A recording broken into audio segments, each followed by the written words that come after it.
Nos acompaña esta mañana Yerko Núñez, ministro de la Presidencia. Bienvenido, ministro. Gracias por acompañarnos. Gracias, Natalia. Muy contento de estar en tu programa. Ministro, Evo Morales está realmente emitiendo muchos comunicados y mensajes desde la Argentina. Convocó a medios de comunicación para que lo entrevisten en primer lugar y en segundo, se espera que el próximo domingo convoque también a afiliados del MAS en Buenos Aires para una reunión y así definir quiénes van a ser los candidatos a la presidencia por parte del movimiento al socialismo. ¿Cómo evalúan ustedes esto?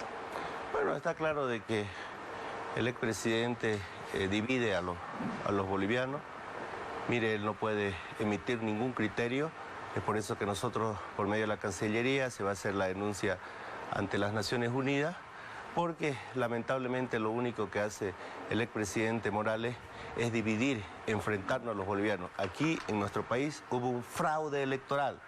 Aquí en nuestro país el expresidente Evo Morales convocó a acercar las ciudades para matar de hambre a los bolivianos. Por lo tanto, este señor lo único que hace cuando nuevamente trata de acercarse al país es causar división, enfrentamiento. Y eso es lo que no queremos los bolivianos. Este es un gobierno de pacificación, este es un gobierno de transición, este es un gobierno que lo único que quiere es elecciones limpias y transparentes. El expresidente Evo Morales ha abandonado el país, ha pedido refugio en México y por lo tanto aquí se ha instalado un gobierno constitucional que lo único que busca es la pacificación y llevarnos a unas elecciones limpias y transparentes. Y ahora, ¿cómo quedan las relaciones con Argentina que protege y apoya a Evo Morales? Lamentablemente hay una posición muy delicada con el hermano país de Argentina. Será la Cancillería la que tenga que hacer los acercamientos, porque no puede ser que se esté tratando de proteger a un ciudadano que nos ha llevado al fraude electoral, que ha causado sedición en nuestro país, ¿no? Esto es lo que nosotros repudiamos, no compartimos con la actitud que está tomando el hermano país de la Argentina. Sin embargo, será la Cancillería la que tenga que hacer la representación. Estamos en Santa Cruz. Gabriela Oviedo, con usted. Buenos días. Buenos días, Natalia. Saludamos a nuestro invitado ministro en esa misma línea con respecto a las acciones que realiza Evo Morales en Argentina. Ha anunciado que va incluso a tener un programa de radio que se va a emitir en Bolivia. Va a estar hablando todos los días durante una hora, especialmente a la zona del Chapare, dice, para mantener contacto. ¿Qué acciones puede tomar el gobierno ante esta situación? Vamos a hacer las representaciones en las Naciones Unidas, porque nuevamente Evo Morales está engañando al pueblo boliviano. Aquí en nuestro país hubo un fraude electoral. Ese fraude electoral nos llevó a que la gente saque las pititas y las llantitas a la calle a defender la democracia, a defender la libertad.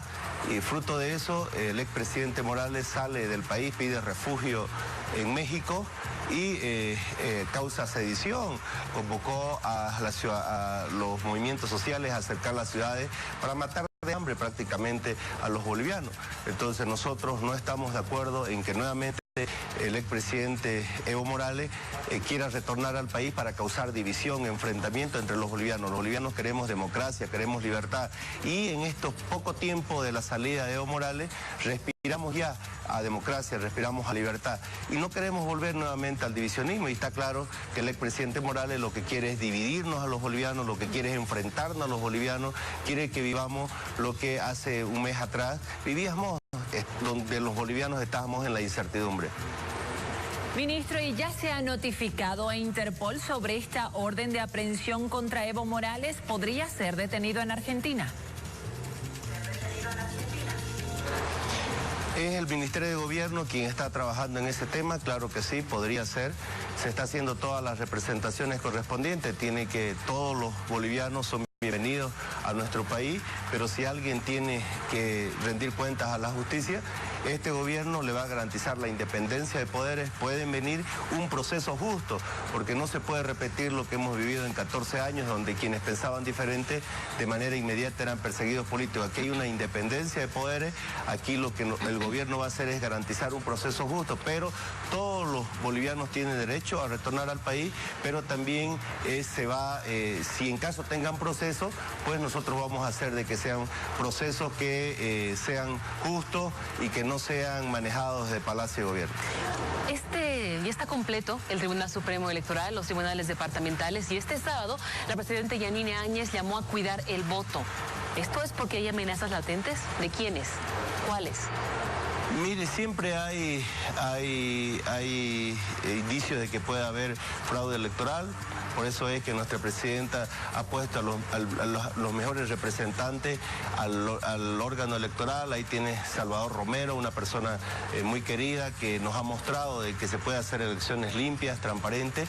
Así que todos los bolivianos estamos llamados a cuidar el voto, a que haya unas elecciones limpias y transparentes. ¿Pero Entonces, hay amenazas latentes, ministro? no conozco que haya una amenaza, pero siempre existe la posibilidad y hay que cerrar todas las posibilidades para que los bolivianos no tengamos un fraude electoral y tengamos unas elecciones limpias y transparentes. Y aquí el pueblo boliviano tiene que estar atento a todo lo que pueda hacer de que podamos tener nuevamente un fraude electoral. Creo que tenemos que denunciar, y quienes están en el órgano electoral, pues seguramente, así como ahora vemos en la cárcel a quienes llevaron al fraude electoral, cuidado de que quienes quieren hacer fraude también pueda esperarlos la cárcel.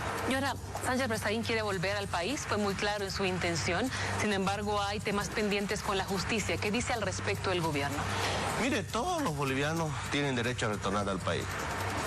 Quienes tengan procesos judiciales, este gobierno les va a garantizar una justicia independiente y un proceso justo, pero tienen que rendir cuenta en nuestro país. Quienes tengan procesos judiciales tienen que rendirle cuenta a los bolivianos, sean de gobiernos pasados, sean de este gobierno, de cualquier. Creo que los bolivianos venimos exigiendo hace más de 14 años una justicia independiente, una justicia que no solo persiga a quienes piensan diferente, sino que castigue a quienes han cometido irregularidades en nuestro país. Ministro, hablando de las elecciones nuevamente, ¿qué pasa con el mandato de todos los parlamentarios que fenecía este próximo 22 de enero? ¿Cómo se está manejando ese detalle jurídicamente? Mire, el nivel ejecutivo está coordinando, que eso es lo que dice la Constitución Política del Estado, las leyes, tiene que coordinar con el legislativo, con el órgano electoral. Se está trabajando una ley para poder ampliar el mandato tanto de la Asamblea Legislativa como del Ejecutivo y así cumplir con la Constitución Política del Estado frente a todo lo que hemos visto los bolivianos que ha sucedido con la renuncia del expresidente Evo Morales. Y con respecto a las elecciones, ¿qué otro tipo de recaudos se están tomando, tomando en cuenta que ya están posesionados todos los vocales a nivel departamental y nacional? El 2 de enero se va a conocer ya el cronograma de las elecciones. Ahí vamos a conocer cuándo van a ser las elecciones nacionales y subnacionales. Creo que a partir de enero ya entramos a prácticamente ya a conocer lo que las fechas en las que van a ser las elecciones nacionales y subnacionales. Durante todo este tiempo, estas semanas, estos meses que ya van como gobierno en transición, se han hecho muchas denuncias. Se están investigando otras áreas y cuáles son las principales que han llamado su atención durante este tiempo. Sí, son varias irregularidades. Hemos visto el caso BOA, hemos visto el caso de la ABC, de las carreteras, cantidad, millones y millones de recursos económicos de los bolivianos que han sido construidos en carreteras cuando tenemos casi el 80% de las carreteras que no sirve, que están mal construidas, y se están haciendo todas las investigaciones correspondientes y las denuncias correspondientes. Ahí tenemos el caso de Entel. En estos días vamos a conocer el caso de la UPRE. Deben recordar los proyectos que se manejaba desde Palacio de Gobierno, que manejaba el exministro. Trataban en el día las obras, muchas de ellas con sobreprecio, muchas de ellas mal construidas, muchas de ellas paralizadas. Y seguramente el movimiento al socialismo está nervioso porque el país está conociendo todas las irregularidades que hemos vivido en estos 14 años. El caso fraude está siendo investigado, está avanzando. Lidia Iriarte fue enviada a la cárcel, fue encontrada recién este fin de semana. ¿Qué otros indicios más se tienen en este tema?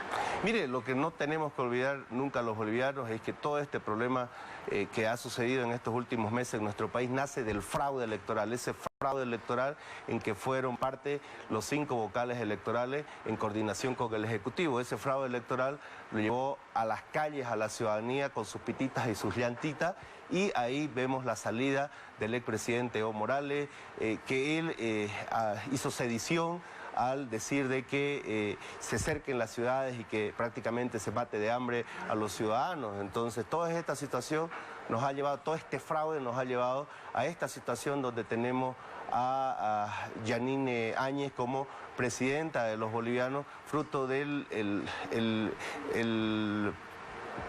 la renuncia del expresidente Evo Morales, ¿no? Y la renuncia también del vicepresidente, de la presidenta del Senado, del primer vicepresidente, y es así que constitucionalmente ella asume la presidencia para devolverle la tranquilidad al pueblo boliviano, que en ese momento estaba seriamente amenazada, inclusive la democracia y la libertad. En cuanto al gabinete de la presidenta Yáñez, ¿están todos estables? Se hablaba de que quizás podría haber un cambio, eso se habló la semana pasada. ¿Se lo ratifica para esto?